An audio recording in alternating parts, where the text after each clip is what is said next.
బుద్ధిజంలో ఎక్కడైనా హింస ఉందా? యోగా యోగా ధ్యానము ఇవి హిందూయిజం. అందుకే అంటున్నా, బుద్ధిజము హిందూయిజం వేరు కాదు.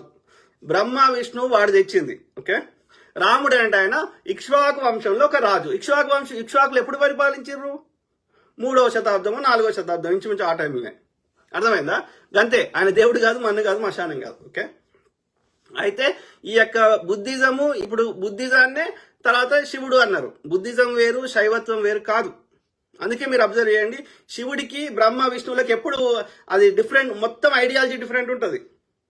ఎందుకంటే ఈ మూలవాసులు ఎక్కడైనా మీరు చూడండి, బుద్ధుని మొక్కేవారు బుద్ధున్నే శివునిగా పేరు మార్చారు. బుద్ధిజం ఉండకూడదని మార్చి ఇది హిందూయిజం అని పేరు పెట్టారు. కానీ అది హిందూయిజమే, కరెక్టే. కానీ ఈ బ్రాహ్మణిజాన్ని హిందూయిజం అని చెప్తున్నారు.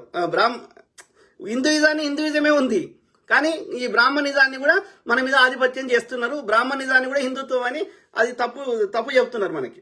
అర్థమైందా?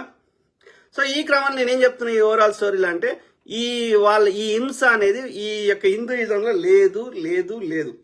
ఇట్లాంటిది మన మీద రుద్ది యువకుల యొక్క మనసులను విషం చేసే ప్రయత్నం చేస్తున్నారు. ఈ ఆధిపత్య ధోరణి లేనే లేదు.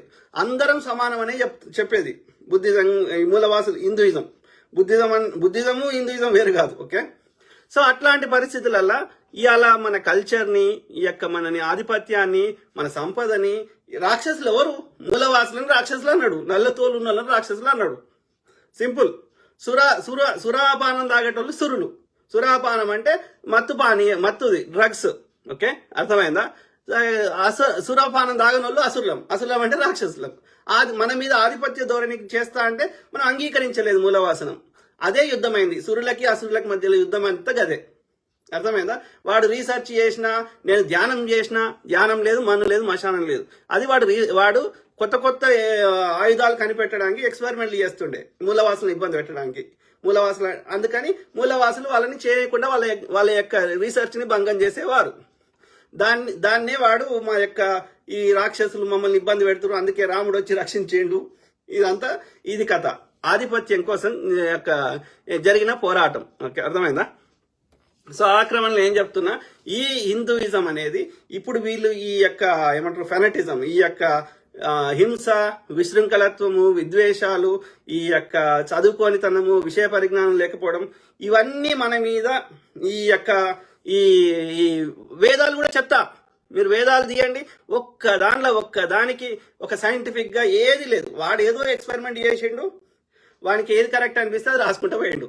అలా ఒక్కదానికి అది కంప్లీట్ రీసెర్చ్ లేదు, కంప్లీట్ గా ఎవిడెన్స్ లేదు, దానికి ఎలాంటి ఇది లేదు.